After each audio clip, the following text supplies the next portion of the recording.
A battle over paintings with the Pentagon. Outrage as a New York City college tries to sell artwork made by terrorists at Guantanamo Bay. One of the artists suspected of having a hand in the 9/11 terror attacks, where dozens of John Jay College students were killed. The Department of Defense now demanding that 36 paintings be destroyed.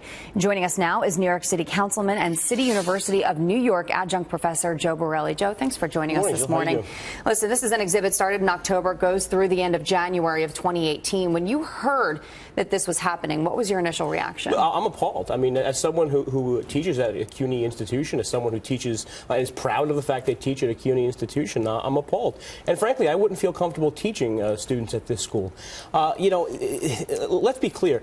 This is not put up because of its artistic value. These paintings are really just, some Bob Ross knockups. They're put up because they're a political statement. It's the university trying to say how they feel about a certain issue. And it's very wrong for a school that really seeks to educate law enforcement professionals. A lot of law enforcement officials have attended this school.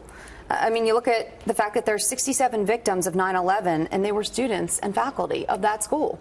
How are they supposed to feel? Their families supposed to feel about something like this? Well, to be honest, I mean, I see this as spiking the football. We wouldn't have the Mandalay Bay put up poetry of Stephen Paddock. I mean, it would be seen as disgusting and offensive, just as this is. Like you said, there were 67 people who were students and faculty at this school who died on 9/11. This is a school which educates predominantly law enforcement career people. Our chief of our fire department, our police commissioner, were all notable alumni. And this is something that young people who study law enforcement want to go into, want to be a part of. And the fact that they have to come to school and feel offended because someone who may have had a hand in killing their predecessors and their neighbor and their friend and family would be displayed. The art would be displayed. It's appalling. Displayed and potentially sold. Right. Which is the other crazy part of it. And the notion that the school would be doing this for some sort of profit or to put money back in the schools is equally incredible to think at. Look, I grew up in this town. I knew people who died on 9/11. We still feel the effects. As an elected official, I'm still dedicating monuments. I'm still renaming streets to people who die from 9/11 illness.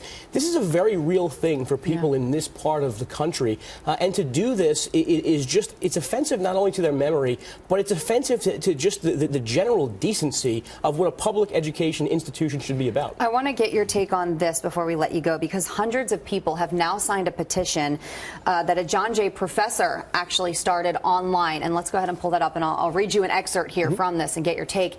It says, quote, "Let them know that burning art is something done by fascist and terrorist regimes, but not by the American people." That's because, some people are saying this art should be burned, this should be destroyed.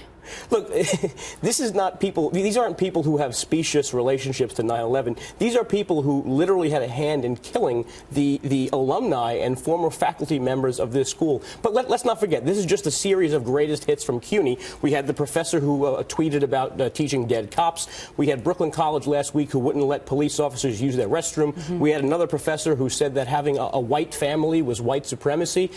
This is unfortunately becoming par for the course for this otherwise great institution, this great public college here in New York City. Do you think this petition has a chance? I hope so, and I'll be the first to share it on my Twitter feed after we get off set, and I hope, I'm sorry, no. I won't be. I'll be doing the opposite. Like, wait a second. I'll be calling on people to not do it.